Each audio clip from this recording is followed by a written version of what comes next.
नमस्कार. मी प्रचिती आणि स्वागत आहे तुमचं माझ्या वेडिंग सिरीजच्या एपिसोड 4मध्ये. तर आता एंगेजमेंटची डेट तर फिक्स झाली आहे, पण आता तयारीला खूपच कमी दिवस आहेत. Just within a month outfit shopping, engagement ring and jewellery shopping, सोबतच एंगेजमेंटचं व्हेन्यूसुद्धा एक्सप्लोर आणि फायनलाइज करायचं आहे. तर आता सगळ्यात इम्पॉर्टंट म्हणजे एंगेजमेंट व्हेन्यू. तर ते सगळं मम्मी, काका, मामा यांनीच बघितलं. तर आता वेळ होती आउटफिट शॉपिंगची.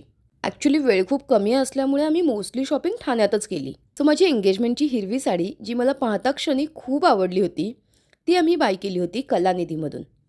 आणि प्रफुल्लचं सुद्धा मेन साखरपुडा आउटफिट आम्ही स्टिच करून घेतला होता ठाणे स्टेशनच्या जवळूनच. ऑल्सो रिंग सेरेमनीसाठी आम्ही दोघांचेही आउटफिट्स रेंट केले होते, द रेंटल अटायर ठाणेमधूनच. बाय द वे मी माझ्या वेडिंगच्या सर्व आउटफिटचा एक डिटेल व्हिडिओ ऑलरेडी बनवला आहे, तो तुम्ही माझ्या यूट्यूब चॅनलवर जाऊन बघू शकता. तर आता it was finally time for engagement ring shopping. तर आम्ही अनेक ज्वेलरी शॉप्स एक्सप्लोर केले, but at the end we ended up buying a beautiful diamond ring from Tanishq. तर तनिष्कमध्ये डायमंड रिंग्सचं खूप छान असं कलेक्शन होतं, सो मला अगदी हवी तशी रिंग मिळाली.